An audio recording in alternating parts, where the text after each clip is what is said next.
ಕಬ್ಬು ತುಂಬಿದ ಲಾರಿಗೆ ಹಿಂಬದಿಯಿಂದ ಬೈಕ್ ಡಿಕ್ಕಿಯಾಗಿ ಬೈಕ್ ಸವಾರ ಸ್ಥಳದಲ್ಲಿ ಸಾವನ್ನಪ್ಪಿರುವಂತಹ ಘಟನೆ ವಿಜಯಪುರ ಜಿಲ್ಲೆಯ ದೇವರಾಹಿಪ್ಪರಗಿ ತಾಲೂಕಿನ ಮಾರ್ಕಬಿನಹಳ್ಳಿ ಕ್ರಾಸ್ ಬಳಿ ನಡೆದಿದೆ. ಹನುಮಂತ ಪಾಳ್ಯದ ಮೃತ ದುರ್ದೈವಿ ಅಂತ ಗುರುತಿಸಲಾಗಿದೆ. ದೇವರಾಹಿಪ್ಪರಗಿ ಪಟ್ಟಣದಿಂದ ಸ್ವಗ್ರಾಮ ಸಾತಿಹಾಳಗೆ ಹೋಗುವ ವೇಳೆ ಅವಘಡ ಸಂಭವಿಸಿದೆ. ಇನ್ನು ದೇವರಾಹಿಪ್ಪರಗಿ ಪೊಲೀಸ್ ಠಾಣೆಯಲ್ಲಿ ಪ್ರಕರಣ ದಾಖಲಾಗಿದೆ.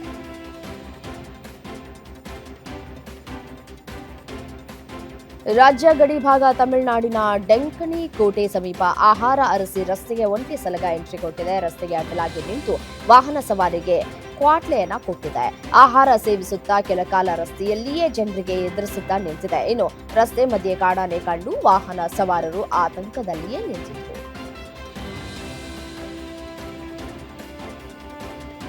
ಚಾಮರಾಜನಗರದ ಮಲೆ ಮಹದೇಶ್ವರ ಬೆಟ್ಟಕ್ಕೆ ಪಾದಯಾತ್ರೆ ಹೊರಟಿದಂತಹ ಮಾದಪ್ಪನ ಭಕ್ತನ ಮೇಲೆ ಚಿರತೆ ದಾಳಿ ನಡೆಸಿತು. ಮಂಡ್ಯ ಮೂಲದ ಪ್ರವೀಣ್ ಎಂಬ ಭಕ್ತನನ್ನ ಚಿರತೆ ಬಲಿ ಪಡೆದಿತ್ತು. ಡ್ರೋನ್ ಕ್ಯಾಮೆರಾ ಮೂಲಕ ಚಿರತೆಯನ್ನ ಪತ್ತೆ ಹಚ್ಚಿ ಬೋನ್ ಅನ್ನ ಅಳವಡಿಸುವ ಮೂಲಕ ಚಿರತೆಯನ್ನ ಯಶಸ್ವಿಯಾಗಿ ಸೆರೆ ಹಿಡಿಯಲಾಗಿದೆ. ಸಾರ್ವಜನಿಕರ ಸುರಕ್ಷತೆಗಾಗಿ 3 ದಿನಗಳ ಕಾಲ ಪಾದಯಾತ್ರೆ, ದ್ವಿಚಕ್ರ ವಾಹನಗಳಿಗೆ ತಾತ್ಕಾಲಿಕ ನಿರ್ಬಂಧವನ್ನು ವಿಧಿಸಲಾಗಿದೆ.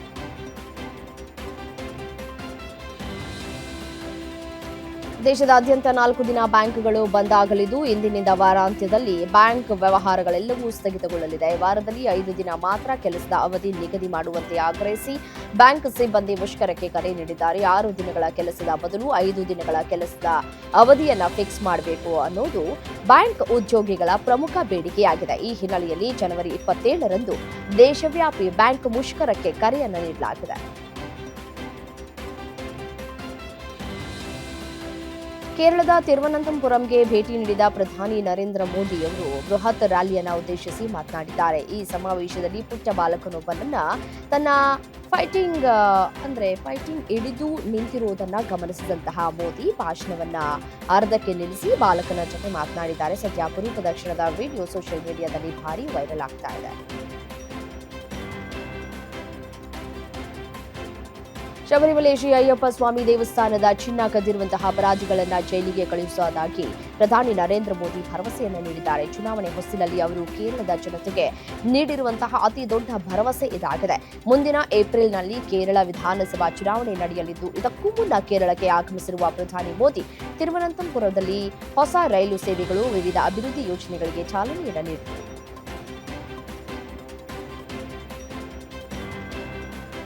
ಪ್ರಧಾನಿ ಮೋದಿ ಕೇರಳಕ್ಕೆ ಭೇಟಿ ನೀಡಿ ತಿರುವನಂತಪುರಂನಲ್ಲಿ ಬಿಜೆಪಿಯ ಸ್ಥಳೀಯ ಸಂಸ್ಥೆ ವಿಜಯವನ್ನ ಶ್ಲಾಘಿಸಿದರು. ಗುಜರಾತ್ನಲ್ಲಿ ಒಂದು ನಗರ ಗೆಲ್ಲುವುದರೊಂದಿಗೆ ಪಕ್ಷವು ಹೇಗೆ ಬೆಳೆಯಿತು ಎಂಬುದನ್ನು ಉದಾಹರಿಸಿ ಕೇರಳದಲ್ಲೂ ಅದೇ ರೀತಿ ಬಿಜೆಪಿ ಅಧಿಕಾರಕ್ಕೆ ಬರಲಿದೆ ಅಂತ ಹೇಳಿದರು. ಎಲ್ಡಿಎಫ್, ಯುಡಿಎಫ್ ಭ್ರಷ್ಟಾಚಾರದಿಂದ ಕೇರಳವನ್ನು ಮುಕ್ತಗೊಳಿಸಿ ಅಭಿವೃದ್ಧಿ ಒತ್ತು ನೀಡುವ ಭರವಸೆಯನ್ನ ಕೊಟ್ಟಿದ್ದಾರೆ.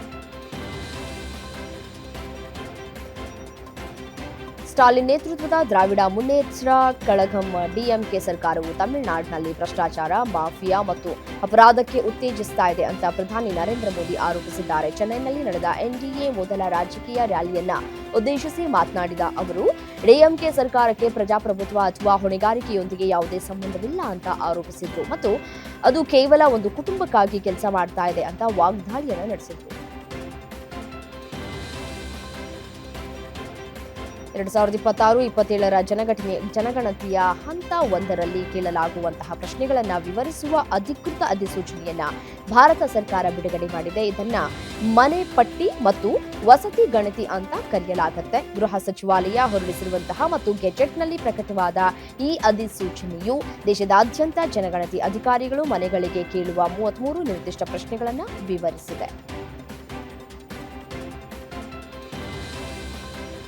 ದಕ್ಷಿಣ ಅಮೆರಿಕದ ನಾಯಕ ಬ್ರೆಜಿಲ್ ಅಧ್ಯಕ್ಷ ಲೂಯಿಸ್ ಇನಾಸಿಯೋ ಲುಲಾ ಡಾ ಸಿಲ್ವಾ ಅವರನ್ನು ಗುರುವಾರ ಭೇಟಿ ಮಾಡಿದ ಪ್ರಧಾನಿ ನರೇಂದ್ರ ಮೋದಿ ಶೀಘ್ರದಲ್ಲೇ ಅವರನ್ನ ಭಾರತದಲ್ಲಿ ಸ್ವಾಗತಿಸುವುದಕ್ಕೆ ಎದುರು ನೋಡ್ತಾ ಇರುವುದಾಗಿ ಹೇಳಿದರು. ಜಾಗತಿಕ ಹಿತಾಸಕ್ತಿಗಳನ್ನು ಮುನ್ನಡೆಸುವುದಕ್ಕೆ ಭಾರತ ಮತ್ತು ಬ್ರೆಜಿಲ್ ನಡುವಿನ ನಿಕಟ ಸಹಕಾರಕ್ಕೆ ಇದು ನಿರ್ಣಾಯಕವಾಗಿದೆ ಅಂತ ಪ್ರಧಾನಿ ಮೋದಿ ಈ ಸಂದರ್ಭದಲ್ಲಿ ತಿಳಿಸಿದ್ದಾರೆ. ಕೇರಳದಲ್ಲಿ ಪ್ರಧಾನಿ ಚುನಾವಣಾ ಕಹಳೆ ಮೊಳಗಿಸಿದ್ದಾರೆ. ಆದರೆ ಕಾಂಗ್ರೆಸ್ನಲ್ಲಿ ಕಚ್ಚಾಟ ಮುಂದುವರೆದಿದೆ. ತಿರುವನಂತಪುರದ ಸಂಸದರೂ ಆಗಿರುವ ಶಶಿ ತರೂರ್ ಕಾಂಗ್ರೆಸ್ನಿಂದ ಮತ್ತಷ್ಟು ಅಂತರ ಕಾಯ್ದುಕೊಂಡಿದ್ದಾರೆ. ಕೇರಳ ಚುನಾವಣೆ ಹಿನ್ನೆಲೆ ರಾಹುಲ್ ಗಾಂಧಿ ಕರೆದಿದ್ದ ಮಹತ್ವದ ಸಭೆಗೆ ಶಶಿ ತರೂರ್ ಗೈರಾಗಿ ಬಂಡಾಯವನ್ನ ಸಾರಿದಂತಿದೆ.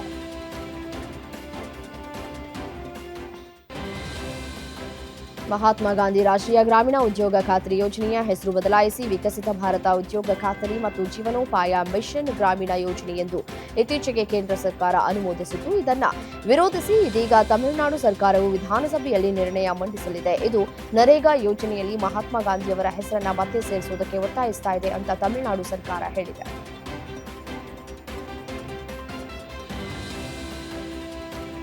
2027ರಲ್ಲಿ ದೇಶದಾದ್ಯಂತ ಕೇಂದ್ರ ಸರ್ಕಾರ ನಡೆಸುವ ಜನಗಣತಿಯ ಮೊದಲ ಹಂತಕ್ಕೆ ಪ್ರಶ್ನಾವಳಿ ಸಿದ್ಧವಾಗಿದೆ. ಜನಗಣತಿ ವೇಳೆ ಜನರಿಂದ ಯಾವ್ಯಾವ ವಿಷಯಗಳ ಬಗ್ಗೆ ಮಾಹಿತಿ ಸಂಗ್ರಹಿಸಬೇಕು ಎಂಬ ಪ್ರಶ್ನಾವಳಿ ಸಿದ್ಧವಾಗಿದೆ. ಮೊದಲ ಹಂತದಲ್ಲಿ 33 ಪ್ರಶ್ನೆಗಳನ್ನು ಕೇಳಲಾಗುವ ಅಧಿಕೃತ ಅಧಿಸೂಚನೆಯನ್ನು ಭಾರತ ಸರ್ಕಾರ ಬಿಡುಗಡೆ ಮಾಡಿದೆ. ಇದನ್ನ ಮನೆಪಟ್ಟಿ ಮತ್ತು ವಸತಿ ಗಣತಿ ಎಂದು ಕರೆಯಲಾಗಿದೆ. ಗೃಹ ಸಚಿವಾಲಯ ಹೊರಡಿಸಿದ ಮತ್ತು ಭಾರತದ ಗೆಜೆಟ್ನಲ್ಲಿ ಪ್ರಕಟಿಸಲಾದ ಈ ಅಧಿಸೂಚನೆಯು ಜನಗಣತಿ ಅಧಿಕಾರಿಗಳು ದೇಶದಾದ್ಯಂತ ಮನೆಗಳಿಗೆ ಕೇಳುವ 33 ನಿರ್ದಿಷ್ಟ ಪ್ರಶ್ನೆಗಳನ್ನು ವಿವರಿಸುತ್ತದೆ.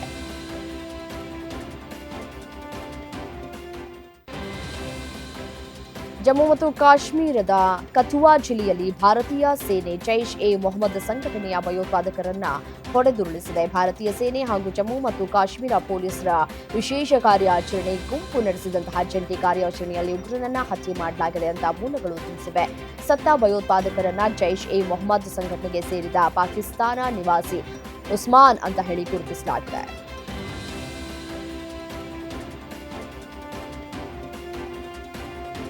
47 ಲಕ್ಷ ರೂಪಾಯಿ ಬಹುಮಾನ ಹೊಂದಿದ್ದ 9 ಮಾವೋವಾದಿಗಳು ಪೊಲೀಸರ ಮುಂದೆ ಶರಣಾಗಿದ್ದಾರೆ. ಇವರಿಂದ ಇನ್ಸಾಸ್ ರೈಫಲ್ಗಳು, 2 SLRಗಳು ಮತ್ತು 1 ಕಾರ್ಬೈನ್ ಮಸಲ್ ಲೋಡಿಂಗ್ ಗನ್ ಸೇರಿದಂತೆ ಹಲವಾರು ಶಸ್ತ್ರಾಸ್ತ್ರಗಳನ್ನು ವಶಕ್ಕೆ ಪಡೆಯಲಾಗಿದೆ. ಈ ಮೂಲಕ ಛತ್ತೀಸ್ಗಢದ ಧಮ್ತಾಡಿ ಜಿಲ್ಲೆಯ ರಾಯ್ಪುರ ಪೊಲೀಸ್ ವಲಯ ನಕ್ಸಲ್ ಮುಕ್ತವಾಗಿದೆ. ಈ ಕುರಿತು Raipur police inspector general Amaresh Mishra ಮಾವೋವಾದಿ ಕಾರ್ಯಕರ್ತರು ಹಿರಿಯ ಪೊಲೀಸ್ ಅಧಿಕಾರಿಗಳ ಮುಂದೆ ಶಸ್ತ್ರಾಸ್ತ್ರಗಳನ್ನು ಒಪ್ಪಿಸಿದ್ದಾರೆ ಅಂತ ತಿಳಿಸಿದರು.